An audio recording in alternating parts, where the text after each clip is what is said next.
C'est un rapprochement partenarial sur une opération entre le FRAC de Lorraine et Bouche à Oreille. Et puis voilà, c'est un moment de partage, de discussion. Aujourd'hui, cet atelier a permis d'accueillir une personne un peu célèbre qui s'appelle Chloé Delhomme, qui est écrivaine, qui a écrit pas mal de romans, qui a un site internet qu'il faut absolument voir. Et une personne très intéressante qui anime des chroniques sur un site qui s'appelle Arrêt sur Image, du nom de l'émission qu'on a eu le plaisir de voir il y a quelques années. Aujourd'hui, je suis venue à l'association Bouche à Oreille pour venir parler avec les gens de l'atelier de la notion de gris-gris, des porte-bonheur, de toutes ces petites choses, ces petits objets, ces petits bijoux, ces médailles, qui sont pas vraiment de l'ordre de la croyance religieuse, qui sont vraiment de l'ordre de l'intime, où en fait ça peut être une boucle d'oreille qui a été offerte par la fille de la dame, des corilles, les coquillages qui ont été ramenés du Mali pour l'autre. Il y avait des choses assez différentes, vraiment très jolies, et évidemment beaucoup de dames qui, elles, m'ont expliqué qu'elles n'ont pas déplacé leur grande statue de la Vierge qui reste à la maison.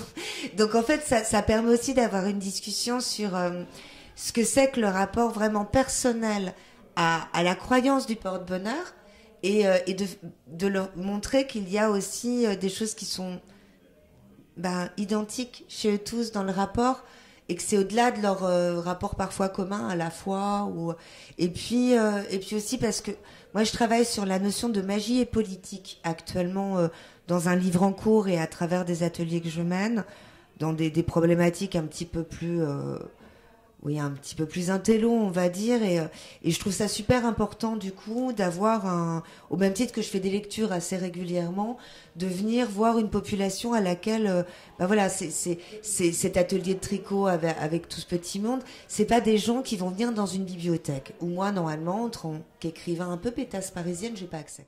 Comment est-ce que chacun a son rapport au porte-bonheur, son rapport aux petites choses, les petits rituels qui va se créer au quotidien? Est-ce que c'est une petite prière? Ou est-ce que l'espoir, ou est-ce que la volonté, il la trouve dans le quotidien en fait? Parce que le principe du porte-bonheur, c'est quelque chose qui est très très ancien.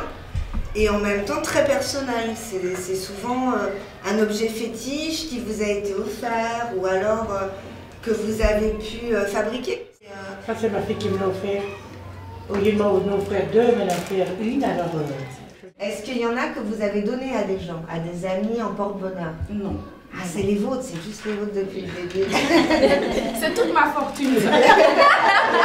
Comment ça se passe cette petite poignée de coquillages? Normalement, elle est rangée où? Il y en a toujours un dans le sac, ou Oui. tout est toujours dans le sac? Non, il y en a toujours un dans le sac. Mais quand j'ai des problèmes, parfois, je consulte avec. Ah, voilà, c'est bien ça. C'est divinatoire aussi, les courriers. Oui.